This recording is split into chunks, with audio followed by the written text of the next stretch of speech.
Bagaimana supaya istiqomah sholat tahajud? Pertama, kalau bisa tidur siang, karena tidur siang membantu insya Allah. Dan Rasulullah bersabda, qilu fa inna syaitan la yaqin. Tidur sianglah, karena setan itu tidak tidur siang, kata Rasulullah. Ini disebut qailulah. Dan qailulah di zaman Nabi itu biasanya dilakukan sebelum zuhur. Sebelum apa? Sebelum zuhur, kecuali hari Jumat. Biasanya mereka lakukan setelah sholat Jumat. Yang kedua, tidur di awal malam, jangan begadang. Kata Aisyah, karena Nabi SAW yanamu fi awwalihi, adalah Rasulullah SAW tidur di awal malam dan bangun di sepertiga malam dan tidur lagi di seperenam malam. Jadi kalau buat bisa Pak, jangan begadang.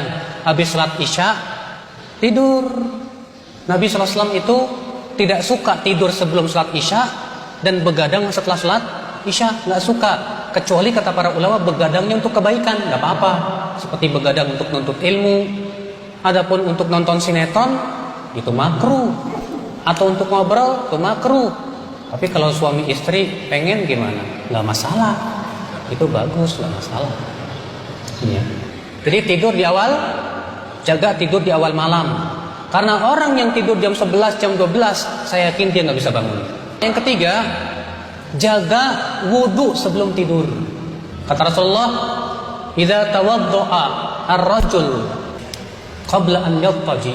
Atau kama qala, apabila seseorang berwudu sebelum dia tidur, arsalallahu ilaihi malakan, maka Allah akan mengirim malaikat yang akan tidur bersamanya di selimutnya. Tidaklah ia bangun di waktu malam kecuali malaikat berkata, "Ya Allah, ampuni dosanya. Ya Allah, rahmati ia, karena ia tidur dalam keadaan berwudu." Mau nggak tidur sama malaikat? Mau nggak tidur bersama malaikat? Yaitu tidur kalau di atas wudu. Berarti kalau kita tidurnya nggak pakai wudu, tidurnya sama setan, Pak. Pantesan diurep-urep terus tadi malam, mimpinya nggak enak lagi. Iya sih, nggak pernah wudu dulu, makanya wudu dulu. Sebelum tidur tuh wudu dulu. Walaupun ibu sedang haid, nggak masalah. Nabi saja kalau junub dan mau tidur wudu dulu, baru tidur. Ya, nah itu yang dijaga. Kemudian tinggalkan maksiat, Pak. Karena maksiat itu membuat berat ibadah. Orang yang suka maksiat berat rasanya untuk sholat tahajud. Berat.